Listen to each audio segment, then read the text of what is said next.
Good morning, everyone. It's September 15th, 2025.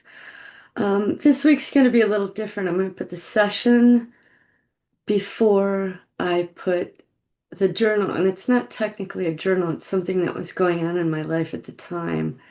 I had a friend by the name of Melissa Reed. She's the girlfriend of Alan Watt, and y'all have heard me talk about Alan Watt quite a bit, and I learned a lot from him. And I won't take anything away from that, but um, she knew that Jon Uhler was my counselor, and she had interviewed him for her show. Um, we both kind of ran into him separately around the same time. I think it was around April of last year. I started working with Jon. She interviewed him about how to spot a predator and how predators are made. And she got a lot out of the interview with her personally. She called me and told me, "Oh my God, I just learned so much." And I thought, great. I thought, she would continue to do, she was had a series of interviews she was going to do with him about the trans movement and predators and SRA and things like that. Anyhow, somehow or another, she had something come across her desk, and it was the trans community, which, if y'all are unaware, Jon is unmasking them and changing laws so that they're not allowed to um, butcher children, basically, give them trans surgery and drugs and all that. People can do whatever they want after the age of 18, but Jon is speaking at state legislators and stopping people from doing surgeries on anyone under the age of 18. So this trans community launched a slander campaign against Jon to get him to back down. And Jon is still in the process of creating his response to that. He's going to have a series of videos that he's going to post exposing all of them and their wicked ways. Anyway, this article comes across Melissa's desk. I think it was the beginning or the middle of August of last year, and she sent it to me. And she's concerned about it. And oh my God, Jon this and Jon that. And she was buying into the campaign. And so I read the article and I knew where it came from, and I knew that it was just their way to get Jon to back down, and I just didn't give it any weight. And so I went on with life, and 6 weeks goes by.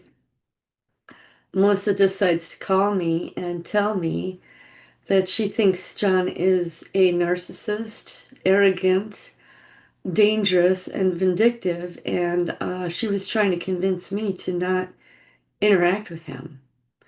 And I took the time and researched all of these claims to discover that they were false.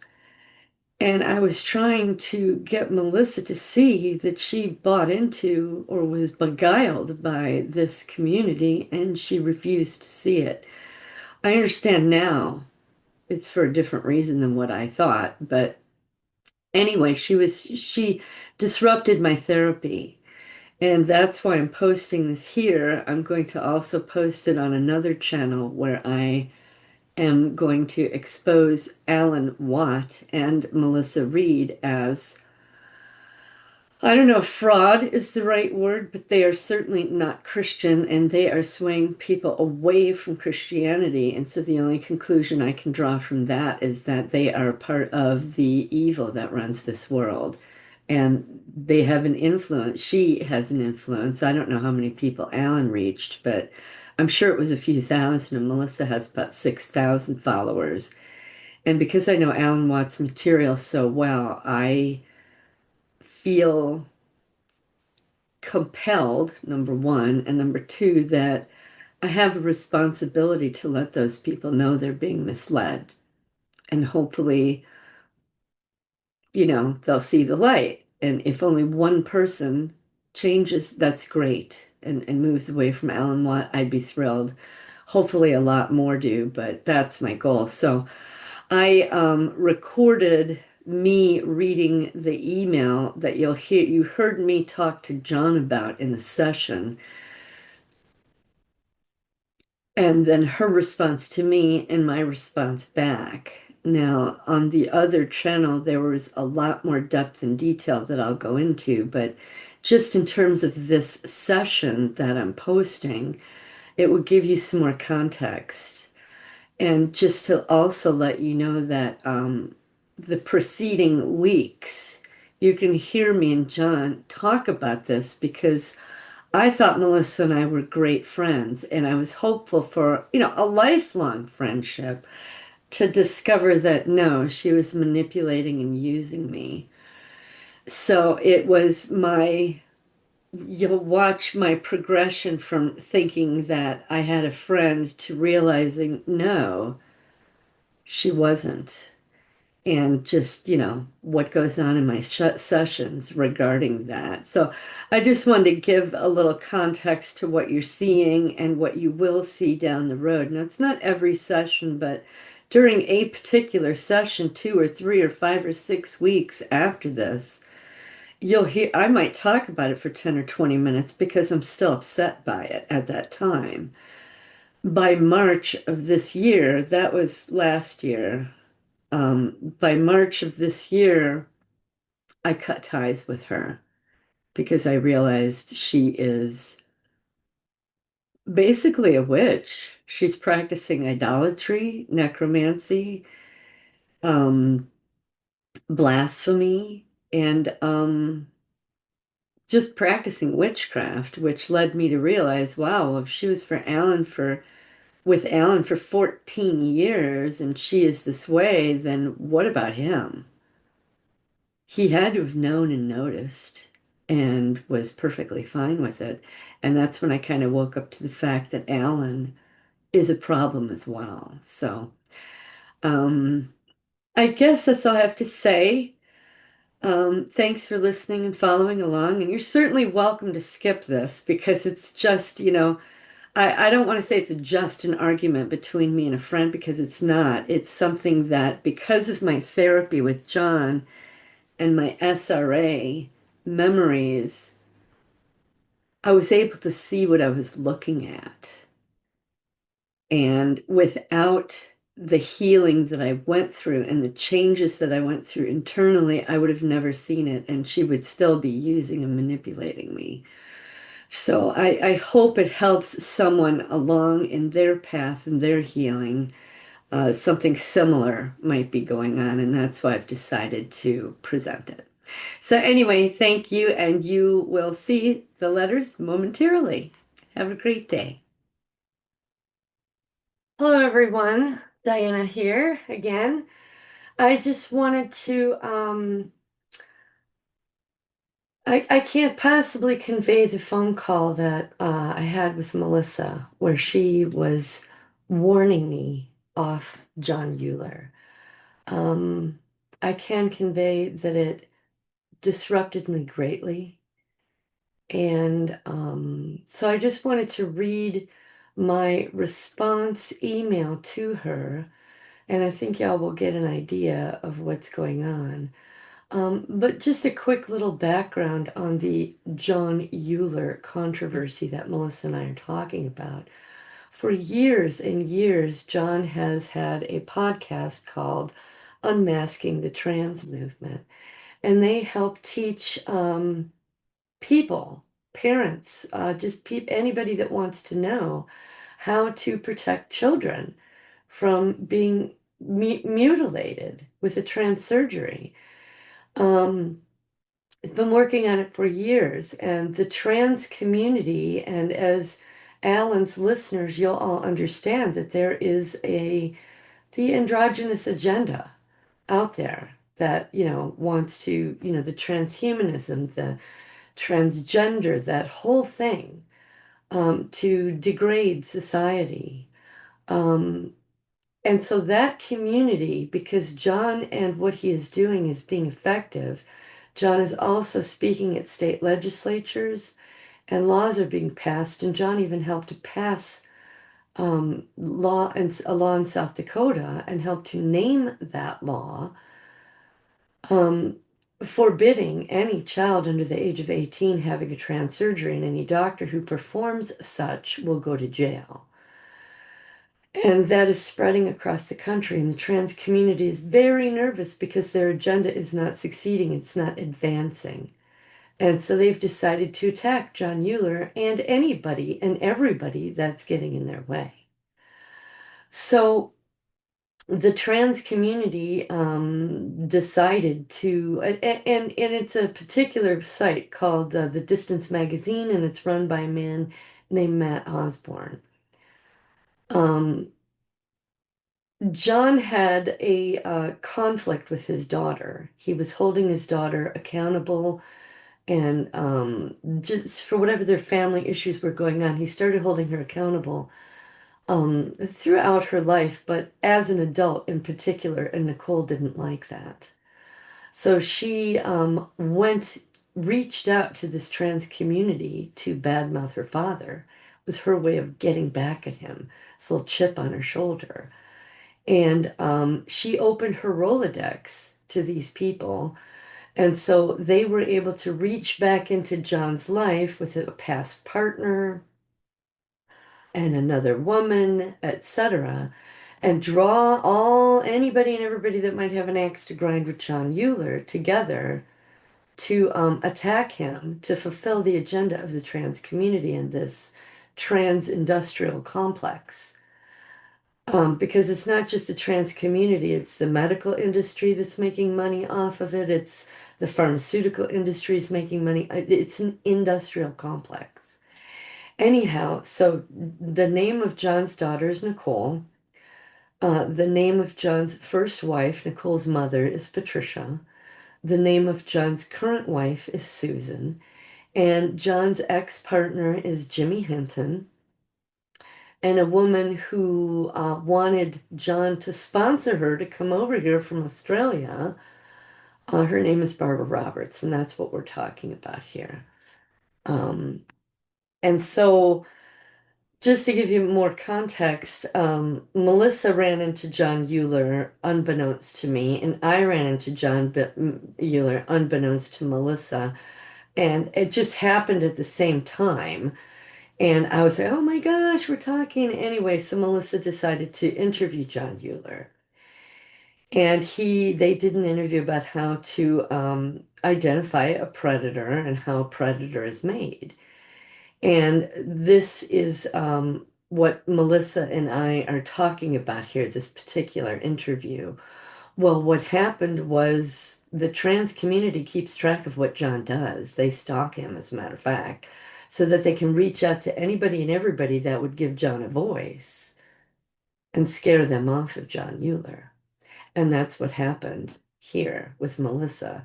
Melissa had planned to do a series of videos with John, particularly about the trans movement, but I think they were also talking about psychopathy, which is something Alan talked about a lot. But John knows the subject way deeper. John worked in maximum security prisons and was a counselor for them. He was on the psych staff for maximum security prisons for 11 years. And he clocked some of the most hours with these individuals of anybody in the United States and Canada. And it's not that he clocked the most hours just with people in prison in general, it's that he clocked the most hours of people in solitary confinement in maximum security prisons. That's the distinction. Anyhow, these people contacted Melissa, Jimmy Hinton in particular, John's ex-partner, to warn her off of John. And then Melissa must have, well, not must have, she reached out to Barbara Roberts, who also badmouthed John because John didn't sponsor her. He didn't know her. Anyway, that's what we're talking about here. And Melissa called me because she had heard about this controversy and was worried about me.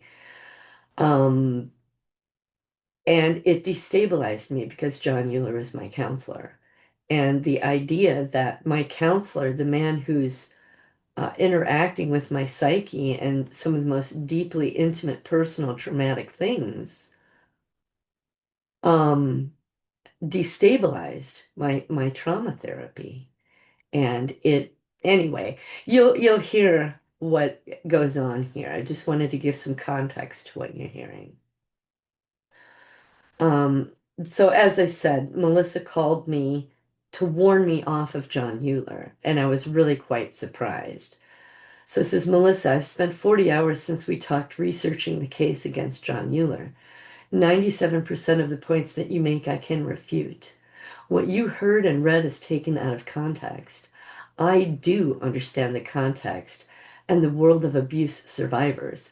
There are three things that I do have questions about, but I will find the answers. You won't. As you said, you've made up your mind and you're not going to change your mind.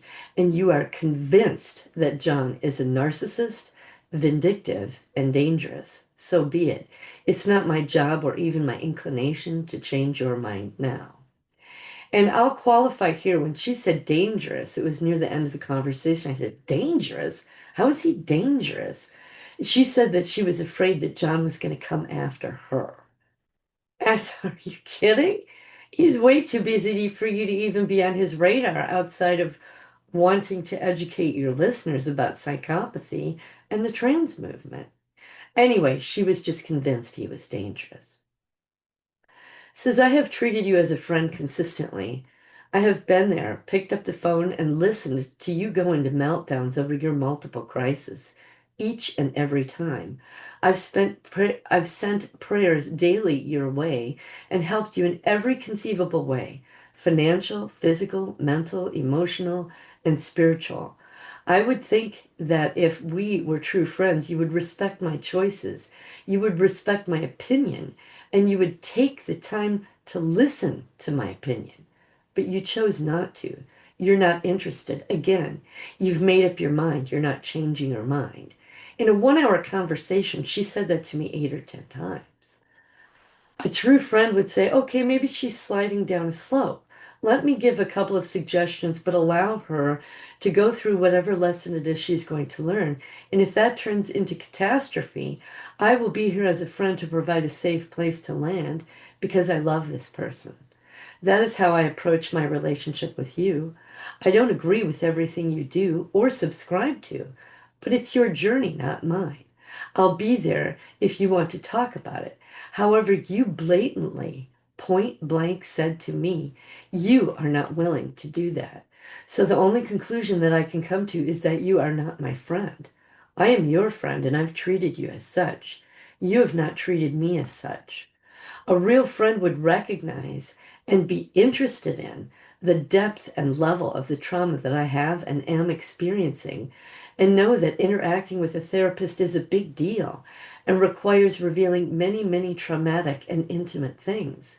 And to present the notion that that therapist is a fraud and a narcissist, vindictive and dangerous, and is basically going to ruin me is disruptive and sabotaging of that therapy. It undermines the trust necessary for such work. I don't think that crossed your mind at all. And you've had 6 weeks to think about it. Or perhaps it did cross your mind and you really don't care except about your own agenda, whatever that may be. Your opinion held weight with me because Alan's did. You must know that his prestige has transferred to you. Of course you do. That's what fuels your channels. You disrupted my entire psyche by suggesting Jon is dangerous. What do you think someone, me, who was actually in danger for years, no, decades, is going to do? Hunker down and check everything. No way I'm going to be hurt again, especially not by the person who is interacting with my psyche. I looked for everything that could be a threat. Nothing there. And you asked me to keep it all hidden from Jon because you are scared. It will forever be an elephant in the room for me and Jon. So I reconsidered the promise I made not to discuss it with him. Let's see if you get that attack. It won't happen. You are not that important to him. He's got bigger fish to fry. My husband's opinion is that you are threatened by me. He said she fired the first shot across the bow. And you did. Why? Whether it's true or not, Jon is a fraud is irrelevant because he is working with me and I am having success. But your point of view is that my success is irrelevant because of your point of view, because the digging is not worth your while. And the info you do have is from his attackers and is more important than our friendship. The only conclusion that I can come to is that you want to sever our friendship or control it and me. You either want me to blindly follow whatever you say because somehow you know it all, due to Alan's prestige, I might add, which I will add here, you know a drop of what goes on in the SRA world, or this gives you a reason to sever our connection by thinking that I'm sad and stupid because I'm not listening to you, the poor thing, you being the guru. Either way, your ego wins. Apparently, I'm supposed to follow your advice because you're Alan's, I wrote here, wife. And to not think for myself, you want a lackey, and you are treating me as such. Well, I'm out. I choose to think for myself. I'm an individual with my own experiences and my own thoughts. I'm going to go by my own experiences, not your opinion. If that leads me into a problem down the road, then that is something that I will deal with and learn from. These are my choices. You choose not to respect them. You have asked me to choose between you, who can barely give me the time of day until you need something, or a man that I spend up to 6 hours per week with for 6 months, who's helping me in incredibly deeply personal ways, and I might add successfully, all based on his daughter, who obviously has an axe to grind, two people who are connected to the LGBTQ community and a website that supports that same community, the very people that Jon is succeeding in exposing. I resent the fact you're asking me to choose. I resent the fact that you do not respect my opinion. I resent the fact you're not even willing to listen to it. I resent the fact that you won't even do your own research because our friendship is not worth your time. You did a cursory investigation into a magazine article that linked you to two people who also participated in the magazine article, and they happened to call you. Don't you find it curious that these two people just happened to come across you and your interview out of nowhere and thought it's so important to contact you personally? 325 million people in the US, and you reach 2,000 at best. Yet somehow they found you. People connected to an LGBTQ website, people who claim that they want to help detransitioners. But if you didn't dig into it and really look at the adjectives and words that they use in their articles, their objective is to get those detransitioners to change their minds again and go back to being a trans person. Check it out, it's there. You were an editor for writers. Of all people, you should know what you are reading. Your website only reaches a couple thousand people. It's not that big of a reach. Don't you find it curious that they just somehow magically found you and felt so compelled to contact you personally? How did they even hear of you? Through whom? Don't even get me started on the research I did on each of these individuals, Jimmy Hinton and Barbara Roberts. I read at least 6 articles or less on each one of them, and I might add that's all that there was. They are not such big deals, and yeah, they do touch on sexual abuse. But there's two places that they never go. They never discuss the satanic influence, and they never discuss the corrupt police and governmental system that participates in and allows it to happen. Their sole focus is on bad pastors. Don't you find that curious as well? By the way, the two people that Barbara Roberts suggested to you for me are not therapists. She is not a doctor, as you said, as though that gives her weight somehow. I already knew about Svali. She's a survivor as well and wrote books. I've seen about 6 hours of her interviews. Wilfred Wong was just put in jail in the UK for his work against and exposing SRA, which is satanic ritual abuse. I've gone way, way, way beyond these two people. So her suggestion is not really helpful at all. It's superficial. Also, why is she arm in arm with the LGBTQ community? These people who are Christians. Don't you find it interesting that John's daughter would reach out to an LGBTQ organization for her first interview and successive interviews? Don't you find it interesting that a church pastor, Jimmy Hinton, would go to an LGBTQ organization at all to add his statement to their exposure of him, John? And 7 years after their falling out, that he has hung on to this for 7 years? Wow. But it's only now he wants to be public about it and with the LGBTQ community? Hmm. And Barbara Roberts also going to an LGBTQ magazine to add her weight to the story as well? These people are nobody, but now they have nationwide exposure, don't they? I will add here, in terms of Barbara Roberts, she is not in any way a therapist herself. I think you said she is a doctor. She is not. She is someone who claims to have been misled by her church, so she now makes a living off of the very thing that she claims she was misled about. She teaches others not to be duped like she was. Oh, isn't that wonderful? Check it out. The person that originally created the website, that website, Barbara Roberts' website, is Jeff Crippen, distanced himself from her and the site 7 years ago. I can show you that. The book on the front cover of her site is his. And 2 inches down, it says author Barbara Roberts, which is misleading because it makes you think she's the author of the book she's presenting, but she's not. It's misleading. I can show you a copy of a comment he made recently on an interview that she did, proving herself wrong and that the work she does is a fraud. He was the original owner of that website and wrote the book that she is selling. I'm sure that's the reason he left was her fraud. Oh, I forgot. You've made up your mind. Nothing will change it. Jimmy Hinton, great. He put away a pedophile, his dad. What a hero. Each and every article begins with this, his claim to fame. All of his allegations about John came from 7 to 8 years ago. Why bring them up now with complete strangers of an LGBTQ organization? Or perhaps they are not strangers. Why not expose John back then? And expose him for what? What is so different about now? And all of his claims are regarding money. When John gives hours and hours and hours each week of his time to his clients, myself included, without being paid.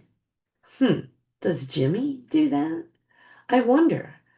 And Jimmy's mother, the same thing you presented to me, how could his mother not have known for 30 years that her husband was a pedophile to many children, his own children included?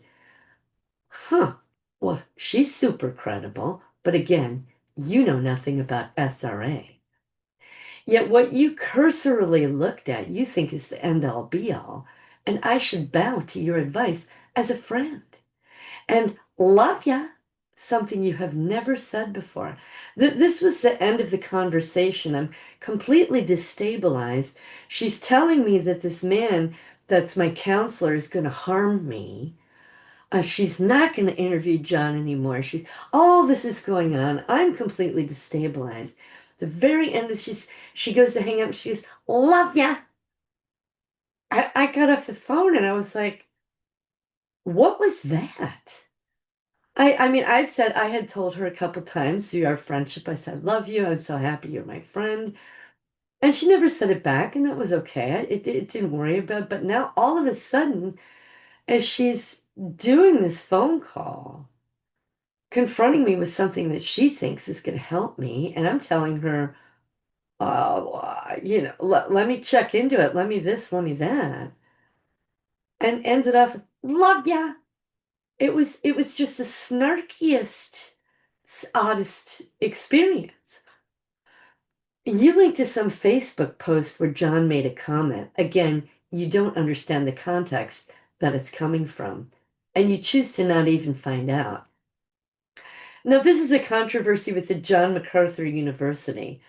A blogger came out and said that a woman who was abused by someone at John MacArthur University. She's telling the blogger her story. The blogger is putting it out into the public, and it's raising a huge kerfuffle that John MacArthur University is corrupt and they've got a pedophile there and blah, blah, blah. So that's the controversy. That was surrounding a woman who accused to the world a man who abused her. She will go loudly public, yet not name him, and I'll add in here remain anonymous, not go to the authorities for prosecution. Why go public at all? Why not just go to therapy if you're not ready to confront that? Why make such an accusation publicly without following through? Now, keep in mind, all this is being told by a blogger, not the victim herself. All John asked was to name the person, let that man face his accuser. But the LGBTQ community launched an attack about that. Oh, John, look, he's defending a pedophile when he claims he's helping survivors. That was the argument. I have experience with a man falsely accused and imprisoned for 5 years. His life is ruined from it, along with many other men who have gone through that. It's too easy to point a finger without evidence. But she got lots of exposure and notoriety, didn't she? This blogger. We still don't know who the woman who was the victim was, or the man she claims that. And it's 7 years later, nothing. Look it up on the internet. There's nothing. Your research is one-sided and biased. I have looked at both sides. I've spent 40 hours on it. Have you? No. Have you watched any of John's video to get an idea of what his philosophy is, or way of working, or even his personality? I think just 2 hours, right? Maybe 4 hours? I have watched over 100 hours of his work. Why have you not talked to people that he actually works with today? There's Brad Wilder, who hosts Unmasking the Trans Movement with John. There's Dr. Ann Gillies, who also works on the same podcast.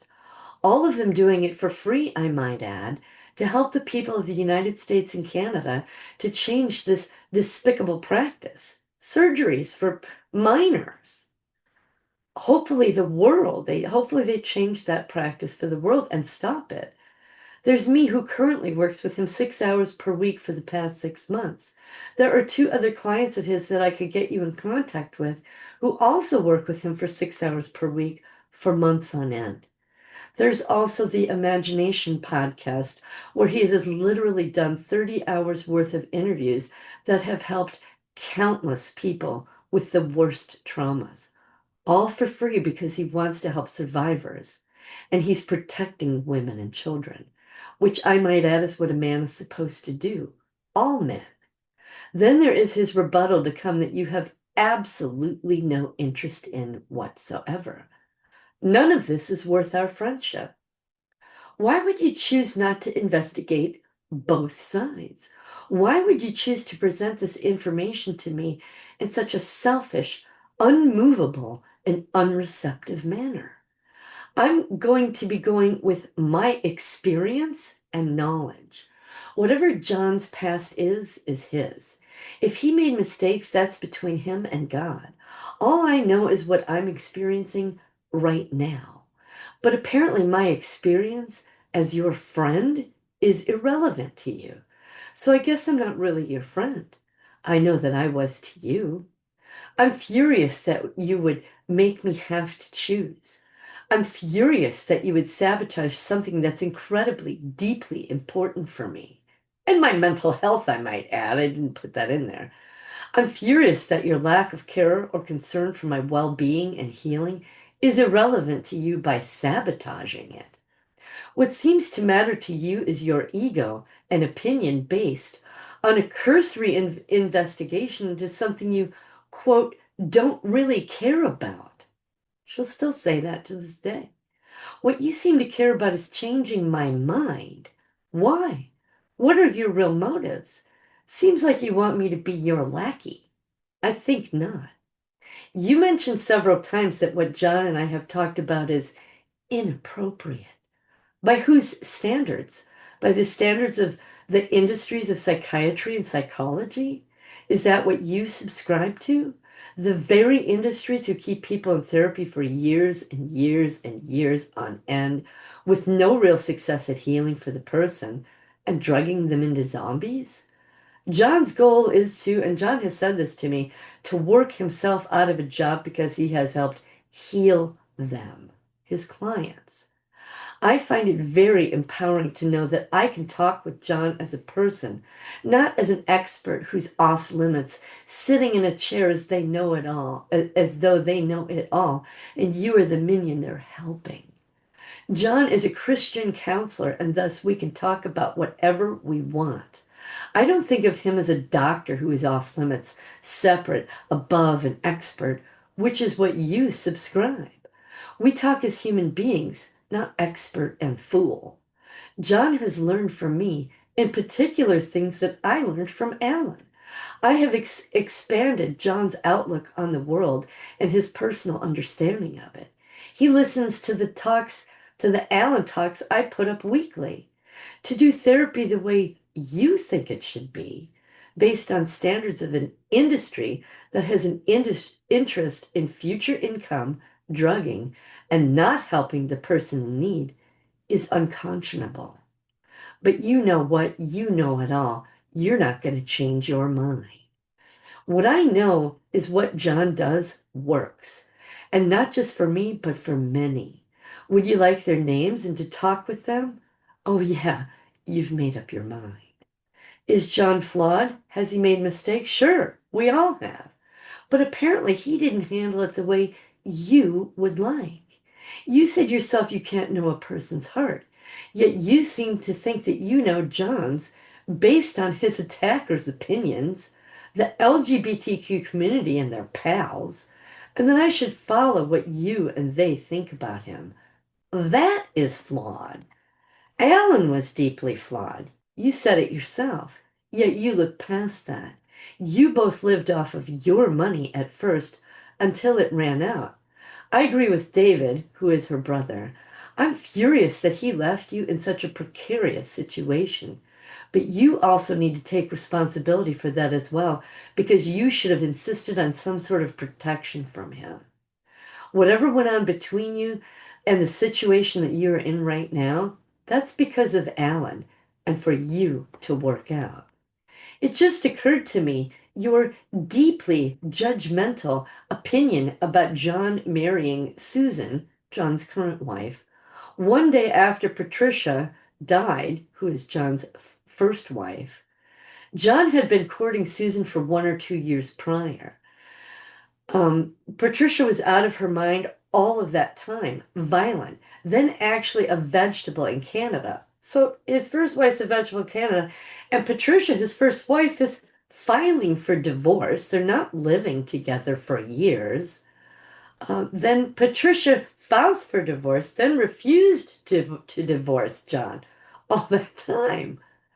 And I got all of that from Nicole's interview, Jon's daughter. The same interviews that Melissa listened to. I said, Jon can't fix her. But remember DeBess?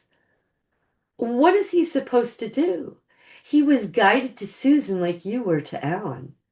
What would your solution have been if your ex-husband acted like Patricia did? And for 20 years, I think you would have gotten out too, probably sooner. But Jon stuck it out and did his best. Nicole's version, in which she even says version, is twisted to suit her motives. Jon asked God for 3 very specific signs. They were not random in any way. God gave him those 3 signs. He married a woman he loves, and she is loving to him in return, rather than hanging around with a psychopath that was violent for years and abusing his children. At some point, you have to call it. He did. You had an emotional relationship with Alan while you were married to your husband and living with him. For a year, if I recall, right? Did you consult God about that? Did you ask for signs and get them? God's permission? Three very specific things fulfilled like Jon did? You basically cheated on your husband, and you're going to judge Jon? What? You lived with and loved and served Alan like a dog in terrible conditions, and still do financially, for more than 15 years, who did not do the right and honorable thing by you. You've just recently had to expose very personal things to the court just to prove you existed to Alan at all. Jon did the honorable thing with both women, and with God's permission. Did you? Did Alan? Be mad at and judge Alan, not Jon. Look in the mirror. Remember when Matthias Desmet came out with his book? I told you I read it and thought it was good. You voiced your opinion and thought it was crap without ever reading it, due to his connection with Robert Malone. There is that. But the information was good. Now, 2 years later, and only because you're interviewing a doctor, do you deign to read it at all for her? You have suddenly changed your point of view and can discuss it and find something worthwhile. But back then with me, nope, nope, it's nonsense. At the time, I thought, well, you know what? She can think what she wants. You're very stuck in your own ego. You know it all. Oh, by the way, thank you. I now know every single detail about these accusations. Do you? Listen to all 6 hours of Nicole's interviews with that magazine, and I'll interject here, it's audio only. Listen to how many times she bashes the Bible or Christianity. And she was raised in a Christian upbringing. I made a tick mark every single time and a timestamp when she did. Want the list? Oh, yeah, you've made up your mind. Listen to her duping delight, laughs, and giggles all the way through. Listen to her pretend crying over her abuse. Didn't even need to blow her nose. Just changed her voice a bit. Listen to how many cuts there are in the audio itself. Listen to how many times she claims that Jon hates women. Now remember, Nicole's audience is the LGBTQ community. So Nicole is pandering to this audience. I've got the timestamps for it all. Well, in my experience, I don't get that vibe at all. Neither do about at least 6 other women that directly work with him today. Listen to how many times she talks about Jon not supporting her financially or just money in general, even though she was an adult. I can give you all the timestamps and all the tick marks. Money is a big deal to her, but not working for it. But no, you won't even listen. Not worth your time. Even if you were to call me right now and say that you are open and receptive, I can't be bothered. You had the impetus to interview Jon. You even had personal, deeply insightful revelations about alchemy and the reprobate mind that Jon taught you and your audience. You choose to ignore even that, your own experience, because a few of your listeners started pissing and moaning, and then two complete strangers reach out from nowhere to tell you Jon's a bad guy. You caved under the pressure. I don't think Alan would be impressed. Understand that the work that I did doing the transcripts for Alan's show is invaluable to me. I will forward his work for the rest of my life. I will continue making videos with Alan's talks and put a trademark on it as well, and a link to his site. But I will not mention your P.O. box anymore or ask for donations for you. I will not be sending videos or helping you anymore, but I will use Alan's work to help other people, just like Alan helped me. Oh, by the way, you're welcome for advertising you on my channels. I was blown away when you only just subscribed or liked anything on my channels until we were on the phone last week. Wow. Thanks, friend. And at this time, I think my channels have been up 2 or 3 months. I will send back to you the hard drive with Alan's website on it. Give me a week or so to order another one so that I can transfer my data off of it. Or I could simply delete it in your presence via Zoom, or however you would like to handle this. The last time I even looked at it was our last tutoring session, something that I would like to finish, but that's not worth your time either. I am requesting you to cancel my Stripe subscriptions. There are two different ones, $50 each per month. Please cancel both of them immediately. It's not my responsibility to support you. You always mentioned that Alan said to you that doing that work you would wind up being a monk. You have succeeded. A self-fulfilling prophecy, I suppose. Well, even Alan had friends, Neil for one. So Alan's comment was not quite so true. Now Neil is your friend. You had another friend, me, and you chose to sabotage and alienate me. You want to make me choose between my own sanity and success and your ego. Well, guess what I'm going to choose? All because it's not worth your time and our friendship to look into it. It's just too much for you. The work you're doing is just so important. But not for Betty, who is her aunt, not for family that shows up uninvited, whatever. And of course, you spend time with family. And I put here, or crazy people that love to contact you and interact with you that waste your time. What I'm referring to here is a woman that called her up who said she was a survivor of satanic ritual abuse, and that this woman felt like she wanted to stay in the cult and be an infiltrator in this cult, this satanic cult, so that she could help children, which is misguided. And Melissa was trying to help her and spent 3 hours on the phone with her trying to, whatever she was trying to do. That's what I'm referring to here. And it's not just this woman, there's several other people that Melissa will spend 2, 3, 4 hours on the phone with them trying to help and fix them. Anyway, they get time, but me? Nope. What exactly is a friend to you? A true friend would allow the choices of that friend and be a safe place to land in case something went wrong. Or someone who pats them on the back and says, well done, because they've been successful. You choose neither. The last memory I shared with you, I got the distinct vibe, and it's the only memory, well, not the only one, but I got the distinct vibe you did not believe me.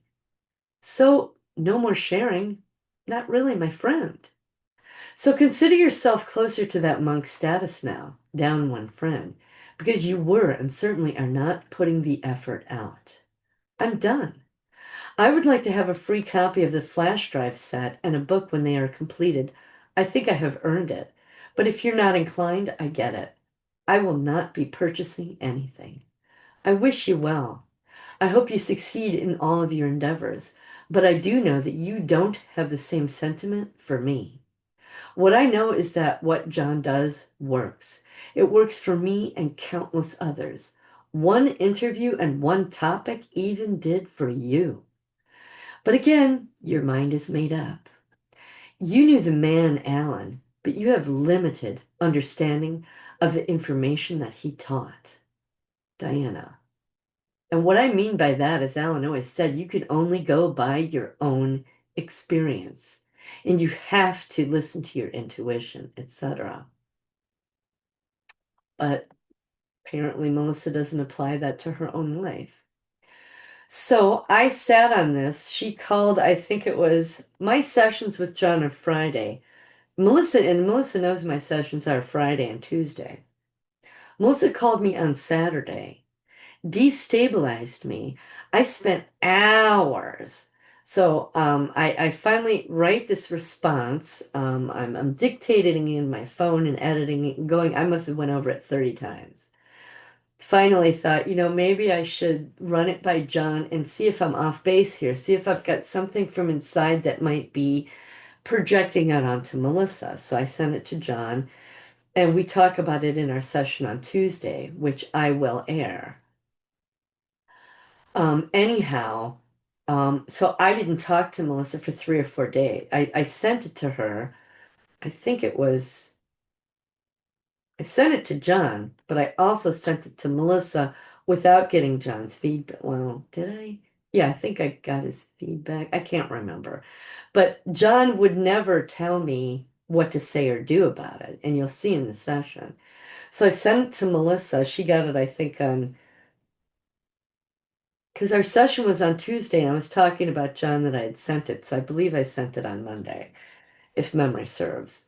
Anyhow, so I just thought that's it. And she sent me an email back.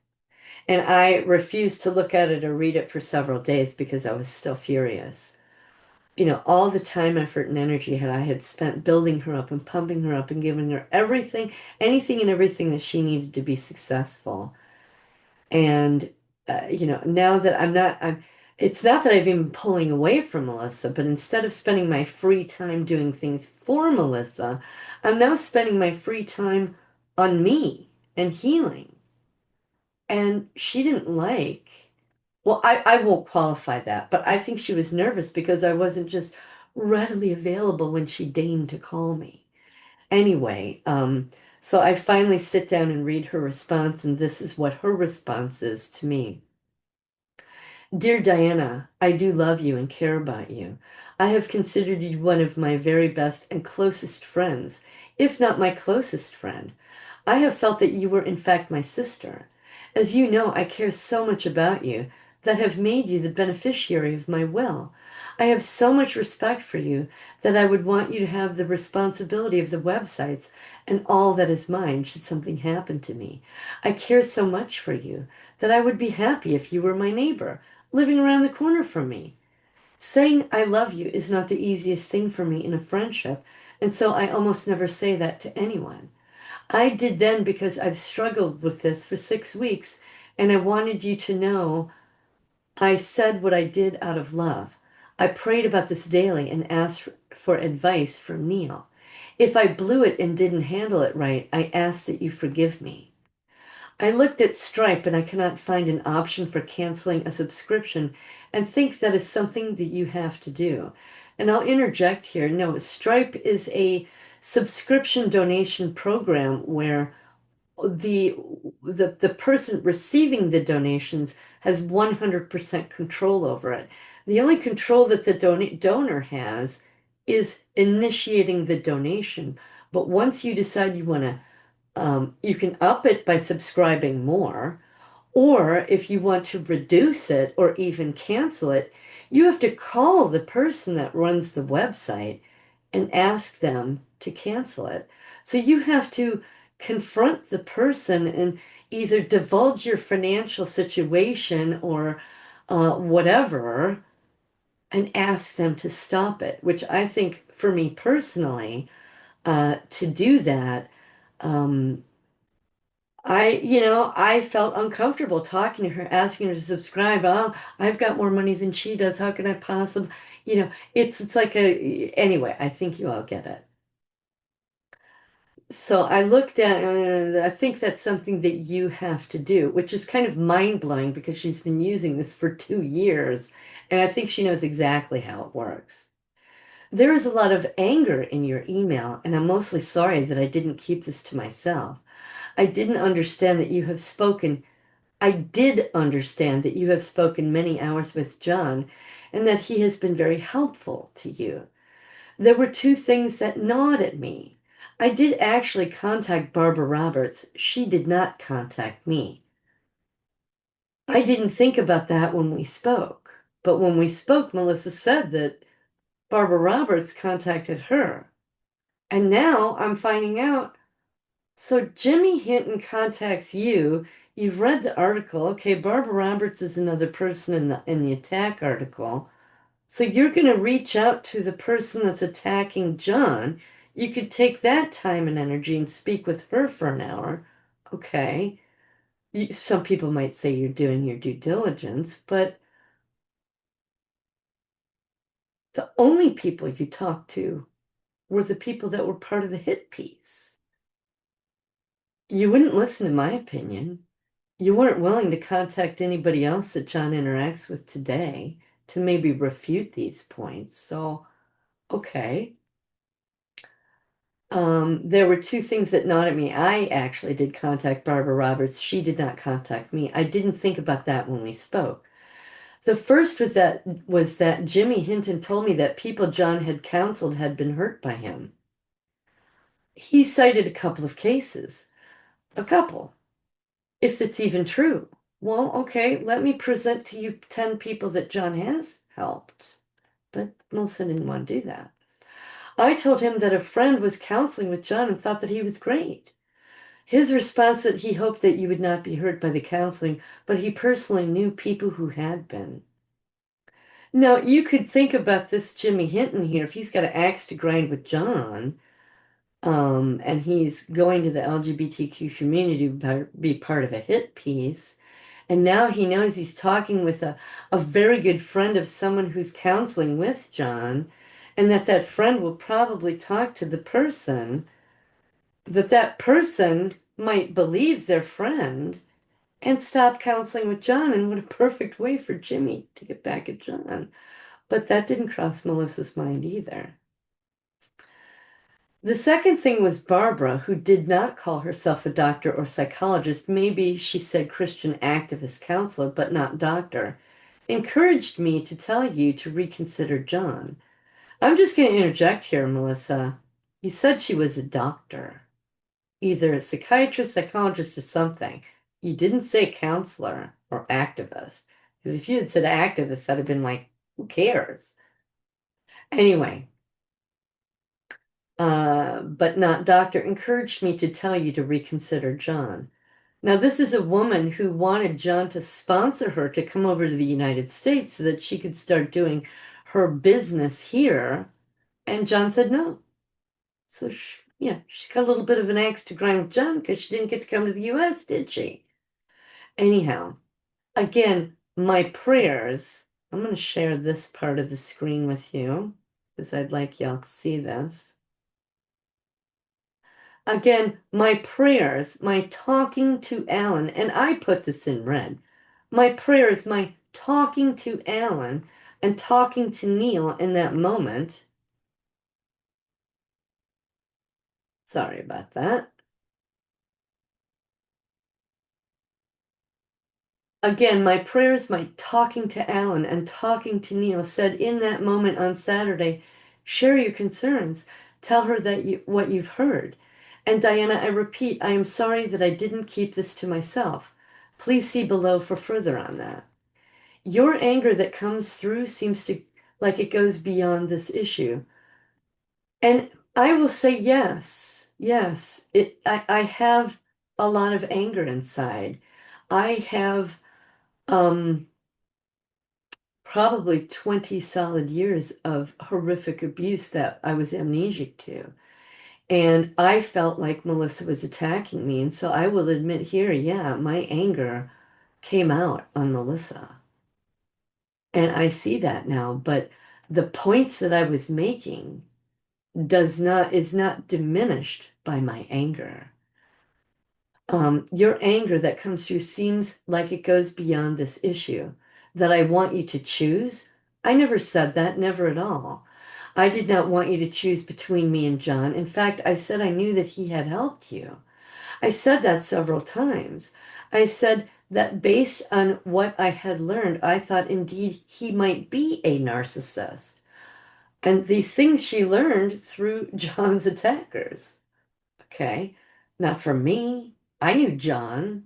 Anyway, I also stated that I don't know what's in his heart, that I don't know him. Yes, I've heard that from people who have spoken out against him. But even as I was trying to sort through this, I talked with Neil about narcissism, and John's talking often about credentials strikes people like a red flag. Between the second interview and between the second interview and the one that was scheduled, I had a long talk with a listener who is a theologian and his wife is a nurse with an emphasis on psychology, and they both had listened to both interviews with John. I did not tell this man that I had a friend working with John, but he raised some concerns, or excuse me, he raised some criticisms of John's theology, and his wife had criticisms on some of John's psychology. So Jon has he's a licensed professional counselor. He went to university and he's also has degrees in theology and psychology. But somehow, okay, I don't know if this guy has degrees in theology, but his wife, who is a nurse with an emphasis on psychology, his wife had criticism of some of John's psychology, a nurse with an emphasis on psychology. Okay. Still, he said that he had enjoyed the interviews and thought there was some good there for sure. And when Melissa says interviews, I'm a little confused here because Melissa only did one interview with John. So, what interviews are you talking about here, Melissa? Obviously yours. So that's a little confusing to me. This was before any of this blew up. He actually said John struck him as arrogant and that he didn't care for the way that John spent a lot of time talking about his credentials. He said that it was like he wanted everyone to know how great he was, and he thought that was off-putting. And I went back and listened to Melissa's interview with John and a couple more that John had done with Emma. Now, if you listen to Emma Catherine's interview of John, Emma Catherine will do a 5-minute intro for all of the people she interviews. And so she would do that with John, but John doesn't do that for himself. So perhaps maybe that's the interview Melissa saw. But that's not John pumping himself up. That's Emma Catherine who's interviewing him. For everyone she interviews, it's a 5-minute intro. Okay. She really, just in my personal opinion, strokes people's egos. Anyway, so I don't know what interviews you're talking about, Melissa, but on your interview, he said 2 or 3 sentences introducing himself, and in the middle of your interview, he happened to mention that he did well in Robert Hare's class. And Robert Hare is a man who did the psychopathy checklist that's used around the world. So I'm a little confused here. He said it was like he wanted everyone to know how great he was, and he thought that that was off-putting. But again, he said, I still think there's some good information there. So all that too was in my head before anyone contacted me. Now, that would be Jimmy Hinton, and Melissa contacted Barbara. Let's clear that up to bring to my attention that allegations had been made. When I did ultimately speak to Jimmy and Barbara, I'd already had a neutral third party freely offer their opinion about John, and arrogant stayed in my mind to add weight to others later calling him a narcissist. As I said to you on the phone, I can never know, no matter who might come forward, 100% of the truth. I do not know John's heart. I guess we can never fully know another person, and that's just fun, and that's just life. I felt that I knew yours, but I suppose there are always some veils over part of us, and people change. But from our earliest conversations, I've thought of you as a sister. I would never have asked you to choose between me and John. If you said to me, I'm angry that you don't want to consider it differently, Melissa, I did repeatedly, and I'm angry that you said anything to me at all. Well, no, I was never angry you said something. I was angry that you refused to do your due diligence or give my opinion a little bit more weight than complete strangers. I would understand that. So this is what you said. If you had said to me, I'm angry that you don't want to consider it differently, and I'm angry that you said to anything to me at all, I would understand that. But to say that you want nothing else to do with me is deeply wounding to me. And I ask you to reconsider. I am crying profusely as I'm typing this. Now, right here, I'm like, wow. I'm the one with this incredible deep trauma that you have disrupted.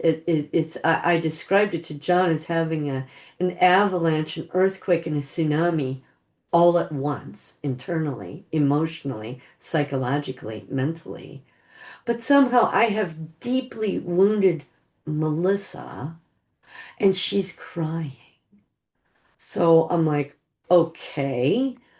Another thing that comes through in your emails is that I want you to do what I want you to do. I want you to be a follower of me. I think I'm better than you, or smarter than you, or you're stupid and don't know what's good for you, or I'm a guru, or it's my way or the highway. I am so hurt by this.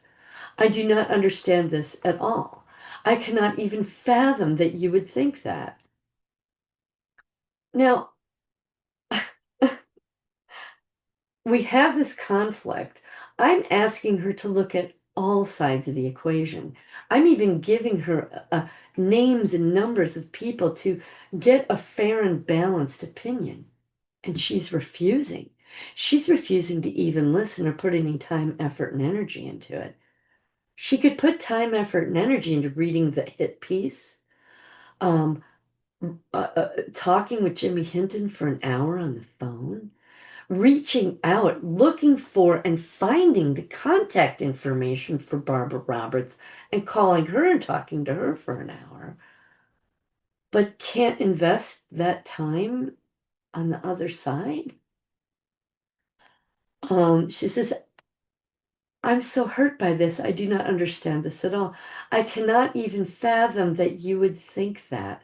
Well, Melissa, fathom it. I just explained it. I know I warned you off a guy on YouTube because the theology seemed off. It seemed like a serious rabbit hole, but I never thought, oh, poor stupid Diana, that all this anger about me comes through. It just hurts incredibly because you are an amazing woman, dedicated, hardworking, smart, funny, and I respect you, and I just don't understand this. Melissa, and I will say right now, the love bombing here affected me. But the fact that you don't understand this means you don't have the capacity to put yourself in another person's shoes, which I think is the definition of empathy. I tried interacting with you about what I was going on, and you were okay with the superficial things. But once I got into the nitty gritty and told you about an abuse situation, and I'll just say it right here and now, with the Queen of England and Prince Philip in 1974, you couldn't handle that. That was where I got crickets from her. So you just don't understand this. Well, I get that that's a lot to swallow for anybody, even this audience listening to it. But it's the truth, it's what happened. And Melissa, the fact that you're just confounded and you don't understand this, I think you do understand it. And I think you're love bombing me here so that I don't cut ties with you.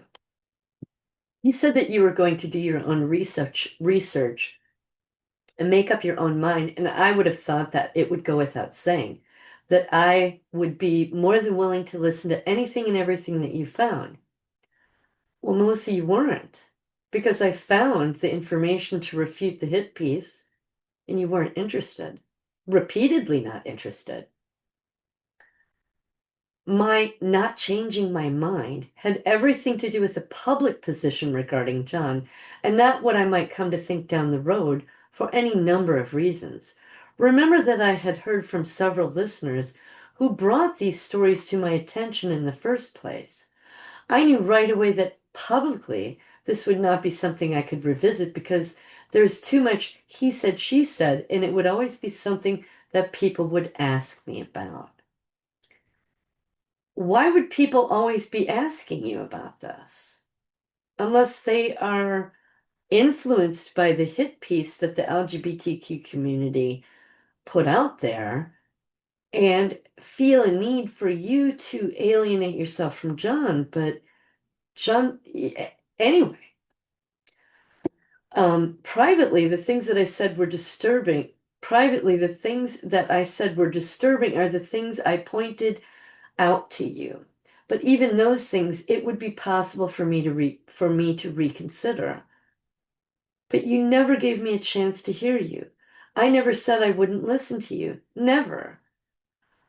I've made up my mind. I'm not changing my mind 10 times in a 1 hour conversation. And when I present her information to refute it, she's not interested. And I never said my private opinion was unchangeable. I did say it was pretty firm, and I doubted I would change my mind. Only my public response, which was to separate and be silent. So Jon could really inform and educate your listeners on an incredibly important topic, two topics, psychopathy and the trans, unmasking the trans. But um, the fact that people piss and moan is just more than you can handle, which was to separate and be silent. So instead of helping to wake up people and alert people to evil, you're not going to do it because you have to explain yourself to people. Well, you don't have to explain yourself to people. I doubt that Alan explained himself to anybody. Okay. Based on what I had heard and read, the assessment boiled down to exactly what I told you. Why the 5 hours response video that was never published in a timely manner? Now, this is Jon's response to the hit piece, the slander that's been going on out there. Well, Jon is spending his time working with clients, basically from morning till night. He was doing sex offender treatment programs until that very same community lodged complaints and slandered him and took his license away. And also went after his LPC license in South Carolina, so he couldn't practice. I don't know if that one went through or not, but Jon still has clients from morning till night. I have a friend who Jon starts his sessions with her at 8 o'clock at night, and she's Central Standard Time, and Jon is Eastern. So Jon starts his sessions at 9 o'clock at night, and because her trauma is so massive and spans a 50-year time period, his sessions with her are 5 to 8 hours. So the response to the slander is second to that in his mind. Says, um, why the 5 hour response video that was never published in a timely manner? And by the way, it's not a 5 hour response now, it's about 30 or 40 hours because Jon's incredibly thorough. Why not come forward about the forgery and just say, I didn't use my best judgment because there was no forgery, Melissa. The courts threw it out. Evidently, these allegations, attacks against Jon, surfaced in early June, and they have taken on a life of their own. The fact that it is mid-September and the response he said he'd be making in early July still isn't done, that to me was just a big why. So somehow Jon's not doing this as quickly as you want. And, now that I think about it as I'm sitting here, I have given you the basics of the responses Jon's going to make because I looked into it. And so you have answers to these questions, but you're saying to me, well, look, even the video's not out. His response to refute it all. So why? Why? It seems to me as though right here, you're still trying to sway me off of him and doubt him and question him. Well, why isn't his video out yet? All of those things, and yes, the next day marriage inclined me to think very strongly that perhaps, now this wasn't a next day marriage. Jon courted Susan for 2 years. All of his children knew Susan and had gone and spent time and lived with him and Susan while Patricia was in the psych ward in Canada, and her family was taking care of her up there. Patricia's filing for divorce, and then when Jon proceeds, she's pulling it back and rescinding it. So he's waiting and waiting and waiting while Patricia finally died. And Jon married her the day after Patricia died. It's not that Jon met Susan and the next day he married her. It's not that Patricia suddenly died and the next day he married Susan. There's a lot more going on here. All of those things, and yes, the next day marriage inclined me to think very strongly that perhaps there was something sinister, especially when two people warned me, the two people aligned with the slanderer, that based on their own personal experiences with John, he could be vindictive, and yes, the word dangerous was used. Um, and I know why Jimmy Hinton thinks John is dangerous because Jimmy Hinton stole some of John's work, claimed it as his own. John confronted him. I don't know if John was vindictive, but John confronted him and said, "Look, if this is my work, you need to say, we're partners and my partner created." But no, Jimmy Hinton claimed John's work as his own. And that was the rift between John and Jimmy. And John has since discovered that Jimmy embezzled all the funds in their 501(c)(3. So um, somehow I think Jimmy is vindictive towards John because John confronted him, knows his crimes, and Jimmy vindictively attacked John. So, especially when two people warned me that based on their own personal experience with John, that he could be vindictive. And yes, the word dangerous was used because John doesn't hide it when someone is evil. He'll let people know, he'll confront them and call them on it and call them to repent and make things right with the person they've wronged and get right with God. And Jimmy didn't. I certainly did consider that you've made amazing progress in the time that you've been talking to John. I still maintain that you were ready to face this, and that is the primary reason that you have made such phenomenal progress. I will tell you right here and now, Melissa, there are things that I would have never figured out or understood or been able to untangle without John. No, I did not make this phenomenal progress without John.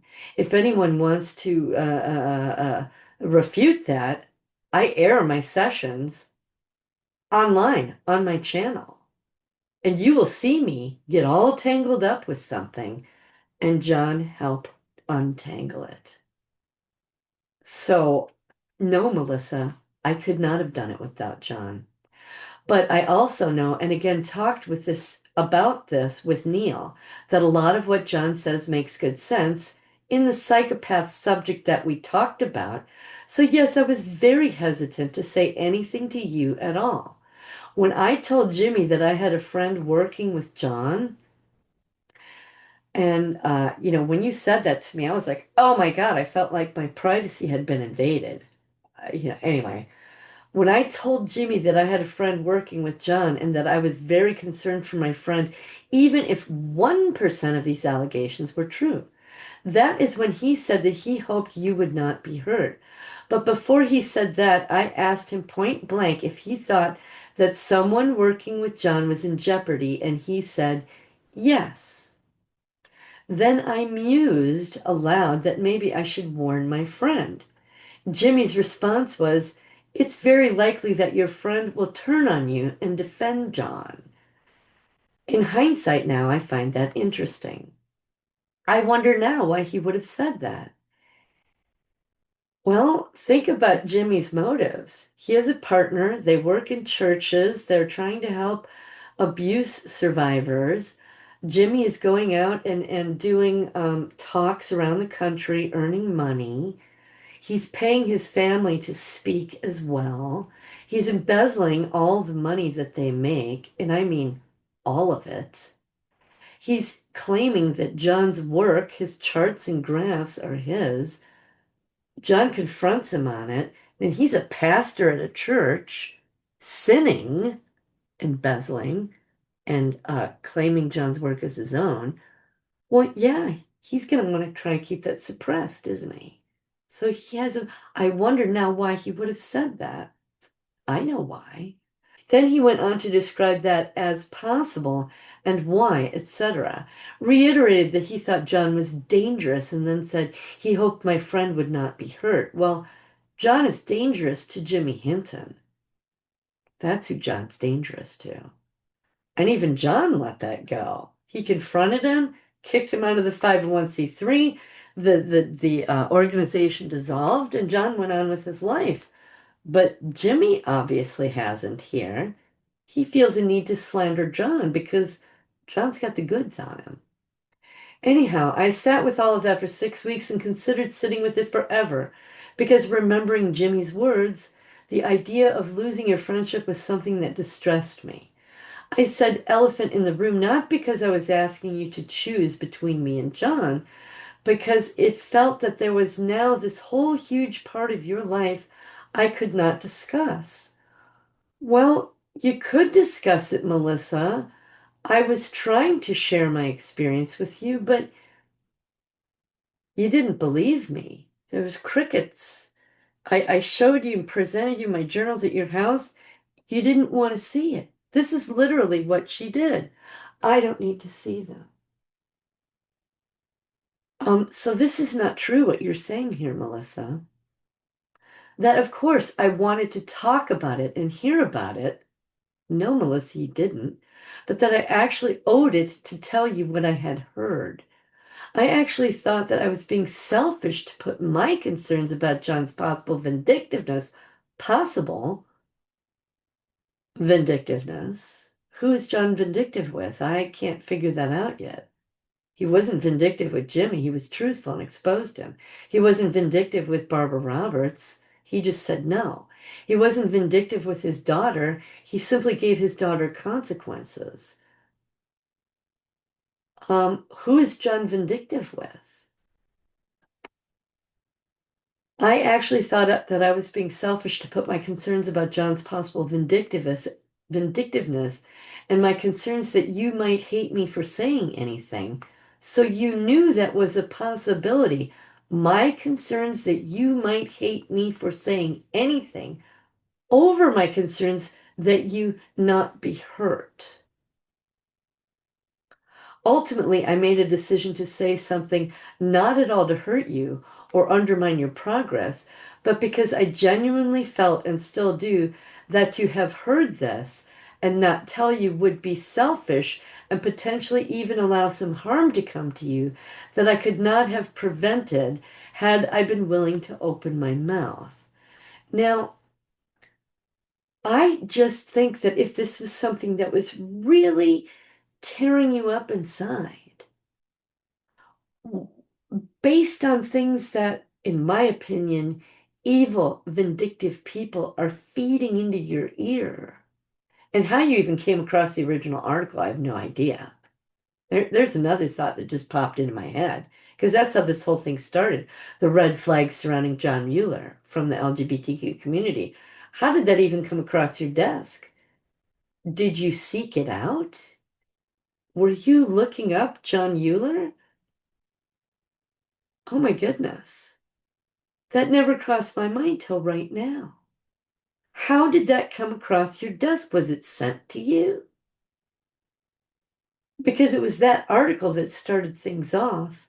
And then you sought out and read the articles, listened to Nicole's interviews. You called or no, Jimmy calls you, which how does he even have your phone number unless they're stalking John? Oh, he just did an interview with this website. Contact her, Jimmy. And then you call Barbara Roberts. That just hit me. How did that article even cross your desk? Were you looking for things about John? Were you researching him? And if you were, that's okay. But the fact that you put all your weight in this negativity and this slander and the hit piece. Oh my goodness, Melissa. Oh my goodness. I'll continue with this. Ultimately, I made a decision to say something not at all to hurt you or undermine your progress, but because I genuinely felt and still do that to have heard this and not tell you would be selfish and potentially even allow someone harm to come to you that I could not have prevented. And for me, this just sounds like more love bombing. Diana, if I had read the LGBTQ crap and even just listened to Nicole, it would have been very easy for me to dismiss this as an orchestrated attack on John. Well, it is orchestrated. The LGBT community has been going after him for 7 years. And his daughter, Nicole, became disgruntled with daddy who wouldn't support her and do whatever she wanted, even though she's married with a child, uh, and goes to the very people that she knows are attacking John, opens up her Rolodex and provides them with people who have access to grind against John as well. It is an orchestrated attack. The fact that a preacher, this is Jimmy Hinton, with a congregation, a wife, and children would go on record, that other parishioners would go on record, which is only Jimmy's word. We have no evidence of that. Jimmy says that he just got swamped with emails. Well, let Jimmy present those. That some Australian Christian activist lady, so now she's not even a counselor activist, she's an activist lady who is not at all involved in the pro LGBTQ stuff. Well, she is. She's doing interviews with them, would make these statements, and her I contacted. This seemed to me then something I could not so easily dismiss. Okay, don't dismiss it, but look at the whole picture.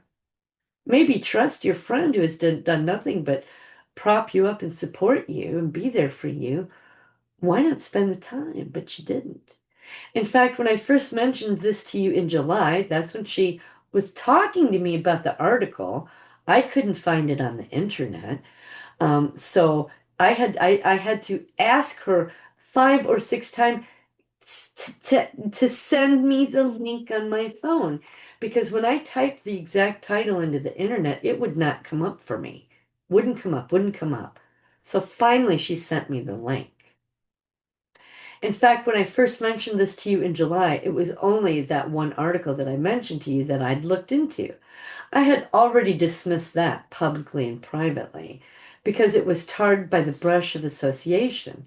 But talking to others who are not part of that world, well, they apparently are, aren't they? They're doing interviews with them and backing them up, and not just one interview, but many, who in fact state they are against the LGBTQ agenda. Have they stated that publicly? I've not heard either one of them say that. Made it hard for me to dismiss their words as part of an orchestrated attack. Melissa, either you were fooled or you're part of this. You mentioned other people I could have done due diligence with. You are the only person that I know who is counseling with John. So it isn't like I could talk to someone else he was working with. That's not true either, because you had seen his podcast, Unmasking the Trans Movement, on YouTube. Brad Wilder is the host. John and Dr. Ann Gillies are on it, along with many other experts in the field combating the trans movement. So it isn't like I could talk to someone else he was working with. Yes, it is. Neil was the one that brought John to your attention. To repeat, I had already made up my mind on what my public response had to be, but you are the only person who could give me food for thought that could possibly change my mind personally to reconsider this privately. And you won't do that. That's not true either, Melissa. I have done nothing but try to change your mind. I have given you names, emails, phone numbers. I have refuted every point. You don't care. You don't have the time. You have said specifically to me, I don't care. Not because I would not listen. Well, Melissa, it is because you wouldn't listen, but because you've decided that my friendship is not worth the opportunity to hear what you have to say. Well, that is true. If you're not willing to listen to what I have to say, then you're not truly a friend. But you're turning this back on me, not because I said I would not listen, which isn't true, because you did say it, but because I've decided, because you've decided that my friendship is not worth the opportunity to hear what you have to say. Well, I think people can figure this out. If you're not willing to listen to what I have to say, then I'm not going to think of you as a friend. I'm going to be offended. I'm going to be insulted. I think anybody would. But you're twisting this in this one sentence, not because I said I would not listen, which is a lie, but because you've decided that my friendship is not worth the opportunity. Well, yeah, I have decided that because you won't listen to what I have to say. In fact, other than your emotions and anger, so now we're putting this problem on me. I don't understand why you would think I would put you in the position to choose between me and Jon. Wow. Okay. I respect Chris, that's my husband, just based on what you've told me about him, and because he is your husband and I respect you, but it is not true that I'm threatened by you. That's what my husband said to me. Nor is it true that I fired across the bow first. That's what my husband said to me when I was telling him about this. I didn't speak about this for any other reason than love and concern for you. Love bombing. I heard you say several times over the last couple of months that you were probably close to recovering all your memories, that you weren't going to be working with Jon forever. Let's listen to that again. I heard you say several times over the last couple of months that you were probably close to recovering all of your memories, that you weren't going to be working with Jon forever. You do sound strong, and you've done amazing things by starting your own SRA work and your channels. And because you did sound strong, and every single time we've talked or communicated, you've sounded stronger, I felt on Saturday, this is in caps now, in that moment, which I regret because you no longer want to be my friend, that I could say and indeed should say what I had heard about Jon. So she's thinking I'm going to stop working with Jon so now she can drop the bomb. I did not do that to undermine you or what you've gotten from and learned from him. Okay, he's narcissist, vindictive, and dangerous, and he's going to hurt me. Okay. As I said to you, Jon's work that I've seen, which is not very much, she's saying this, is mostly work that I can agree with. Quibbles here and there, but the bones I could get behind, or I wouldn't have ever talked to him. Why did I say anything? Because this new opportunity to work with the other survivors seems like something you are very excited about. Now, I'm just going to give you all some context here. Jon saw that I was starting to figure out my process and how to speed things up and how to digest and all that. And he thought that if I could talk to other survivors and teach that, that it would help them be able to move through their healing more efficiently. It's not that you want to speed it up. It's just a more efficient way of doing it. And it pulls things up rather than sitting around waiting to be, you know, caught off guard and it surfaces on its own. It's a way of teasing things up and being able to handle it in your own way. Anyway, so Jon mentioned another client was going to is building a healing center. She's an SRA survivor as well, and that he thought that I could go there and teach. And I was really excited about this, and that Jon was going to start getting me in contact with other survivors so that I could help them um, do my thing. Anyhow, because this new opportunity, and I was really excited in talking to Melissa about it, because this new opportunity to work with the other survivors seemed like something you were very excited about, and you will be great at this, I'm sure. But it appeared to me that it was going to extend your relationship with Jon, about whom I had these fears. I'm going to read that again. But it appeared to me that it was going to extend your relationship with Jon, about whom I had these fears. So I thought that a relationship that was coming to a close, based on what you'd said about your progress, might extend indefinitely. So right here, Melissa, you're telling me you don't want my relationship extended with Jon. You're glad that it's coming to a close, and you don't want it to go on indefinitely. And so that's what made you decide to drop this bomb on me while I was in my therapy. It's right there. Jimmy had talked about starting survivor retreats as actually being John's MO, something he was always trying to start up, find investors for, etc. Now, as I just explained, and John is going to address that whole business with that retreat center, and Jimmy is lying to Melissa here. Again, another reason he needs to repent to God. But all John's going to be doing is facilitating introductions. The healing center that we're talking about is on a survivor's land. It's her own idea, her own money. And I'm just going to be going there helping with people that go there. All John is doing is facilitating introductions. He's pretty darn busy with his own client load.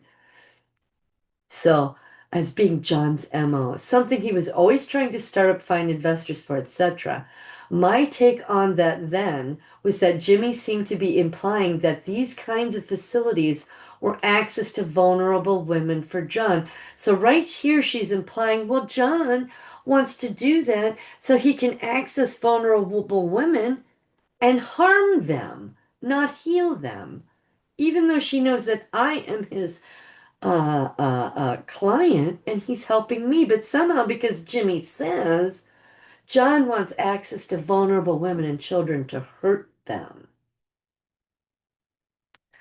I felt after 6 weeks of praying about this every single day, all in caps, that if your relationship with John was going to extend in that way, I had to talk to you at the risk of undermining your work with him.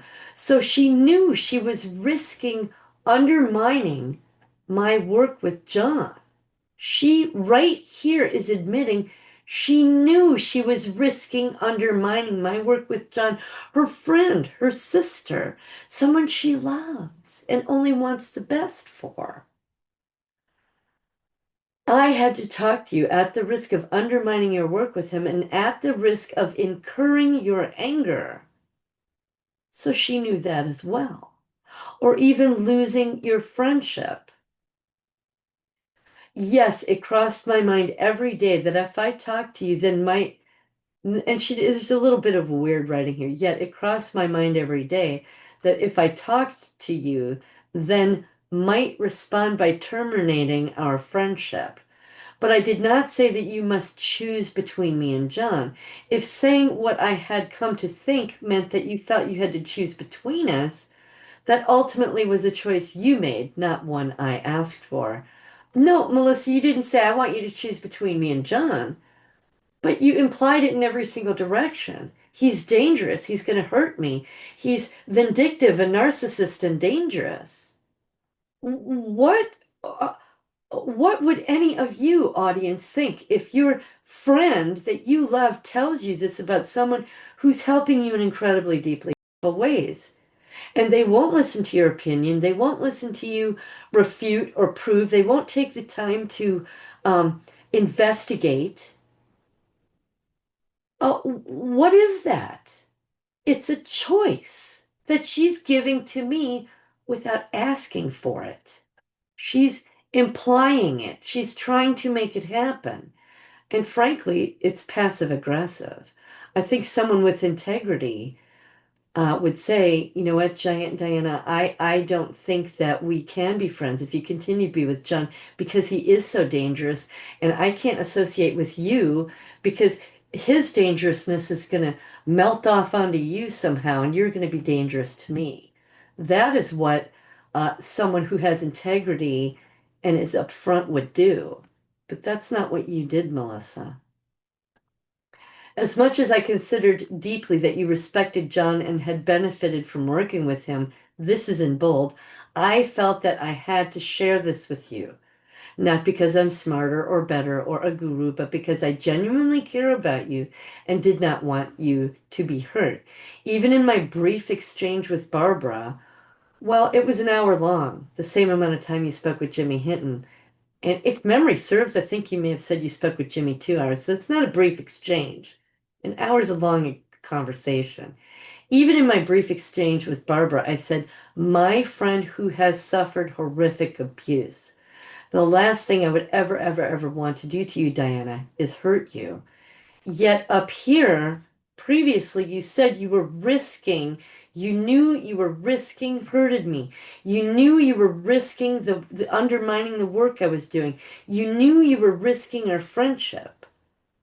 And now you're flipping it up.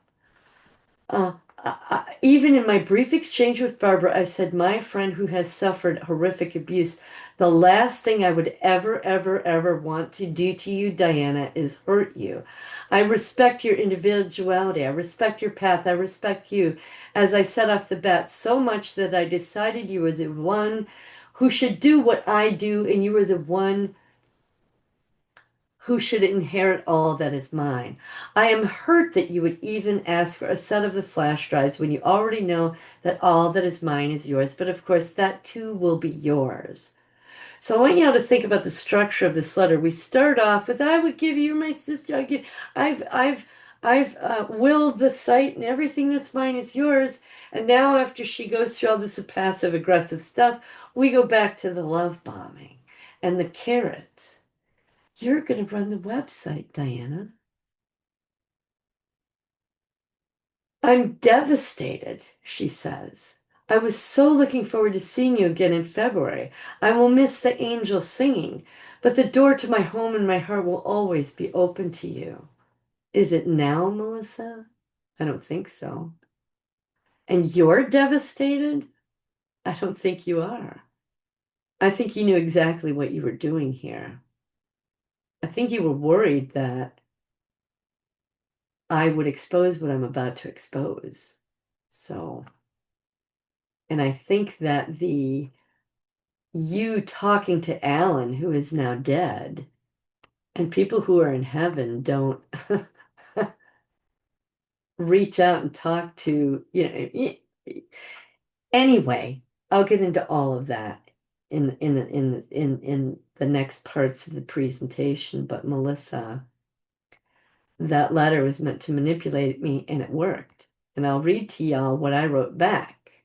I chewed on it for a couple days, reread it and reread it. So this is September 19th. Melissa, I was just rereading your emails, and you were right about my error in accusing you of not having time for me. And I'm glad to know that you would pick up if I went into a meltdown, like I just did. Once I started working with Jon, it was an avalanche of work. Things have slowed down a bit now. I believe that was some of my parts upset from before I was working with Jon, and they felt a need to add in their 2 cents because I was trying to reach out to Melissa to talk to my friend about this thing that's happening in my life. She didn't have time for it. And it wasn't that I wanted her to be my counselor. I just needed to know that she could listen and care. I was bored waiting for interaction or assignment, so to speak, because I knew if I was working on a project with her, she'd call and talk to me about it. But if I wasn't, instead of hearing from her maybe once or twice a week, I might hear from her once or twice a month. But it was not your job to fill my time. I hope you can accept my apologies for that. And that's what I was doing. I had time to burn before I started working with Jon. And me bringing Betty, her auntie, into the whole thing, I really should not have done because, of course, you should spend time with her. She's family and she's having problems with not so much time, and you love her. No need to explain. I would do the same. I'm glad that you're actually not in Canada and that you are there to help her. I'm very sorry about that as well. So I met her Aunt Betty, and she's just the sweetest, most wonderful thing. And she's 95. I was just thinking about my comment about a friend being a soft place to land. You are demonstrating that right now. And when I read this, I think, oh my God, what all the things I didn't understand then. I should have taken my own advice and beat on Ted to vent. And Ted is just a martial arts dummy that I take a bat and I hit because I need to vent the trauma. It helps move the trauma along. I should have taken my own advice and beat on Ted to vent rather than having an angry response on you. I have no excuse. My 181 people, now those are 181 different traumas that split became amnesic and have their own individual personalities and experiences.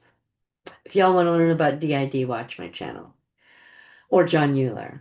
My 181 people just started flipping out, and that was the only way I could think of to release it. God. Anyway, what I was saying was here, I/we, because I have many personalities inside of me. So unlike the trans community, I can say I, we, the people inside of me, they. Right? So I put on here, God help me with this pronoun nonsense, but for D.I.D, it's actually real. Hopefully not forever. I deeply apologize for putting you through such a traumatic and sad experience from my words and actions. And thank you for what you said about me being on the ball and self-motivated. I do recognize that in myself, but I don't get a whole lot of recognition from others. That is changing.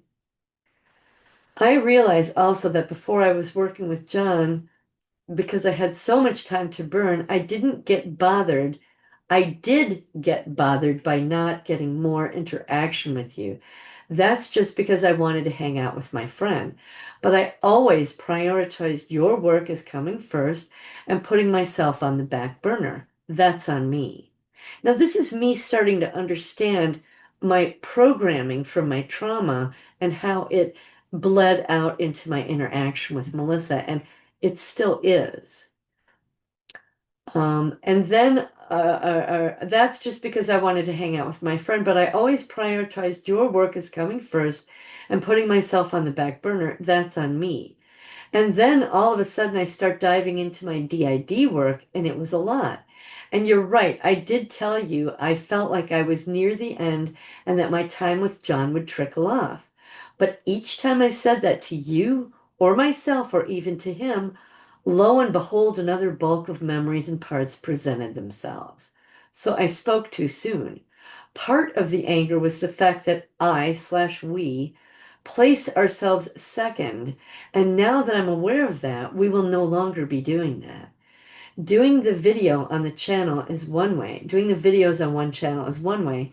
And Emma Catherine from the Imagination podcast is about to interview me as well. So not on the back burner or background anymore. In terms of the healing center, this is something that Jon told me that he's not really going to be a part of. When he said that, I got nervous and said to him, "Oh my goodness, you have to be there." I realized that no, I just want my security blanket there. I also wanted Chris, my husband, to go with me. When he looked into it and checked out his videos, he said, "No, that's for you girls to do." So I got nervous again because that security blanket won't be there. Like I said, Jon said he might show up for the first one, but that's about it. So I can completely understand how you might take the comments of the other people and the retreat center then that they were talking about and connect it with this one here with me and be concerned because of their interpretation of events then. I also don't think that that's such a bad thing for a counselor of trauma victims to want to have or do. How it was handled, only they will know. Jon knows. But I can understand Jon wanting to create a business and do that. But I don't see that desire or impetus in him right now. He's excited for it and for me and for another survivor to go and do that and help other people. But in terms of him being there or being part of it or any of that, I think he's only facilitating introductions and giving encouragement. It will be our baby. Not even ours. It's all money and land. I will just be a tutor of sorts, presenting my stuff. In terms of me accusing you of wanting me to be a lackey, I apologize. That's a position that I placed myself in because of my programming, and also the cachet and prestige that Alan carried with me. I transferred that onto you. So I would always place myself second in terms of you and the work you are doing, and not interrupt or distract you. Also, to add in here, I discovered that is something that I was trained to do as a little girl. Just stay in the background and do not stand out. That way I could fulfill the nasty, ugly tasks that were assigned to me without drawing any unwanted attention. So again, I apologize. my parts, were angry about that and projecting onto you. And I understand now, yeah, it was projection, but there's also truth there. And I rewatched your interview with John. There was once at the beginning where he talked about his prison work. It was about 2 or 3 sentences. And yeah, if it's the most hours anyone's done in the US and Canada, I think it's okay to say that.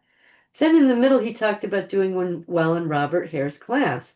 So I don't understand how anyone could perceive that as arrogant or pumping yourself up or it being off-putting. So anyway, it's all in the eye of the beholder, right? I see confidence and fearlessness and a fire in the belly to stop abuse and punish perpetrators. I will admit that I am very disappointed that you won't be interviewing him anymore. There's a lot that he could teach your audience. That's really what I wanted and still want. But that's for you to decide. It's a shame this controversy put you in a position that you had to make that choice. I understand it, squeaky wheel and all.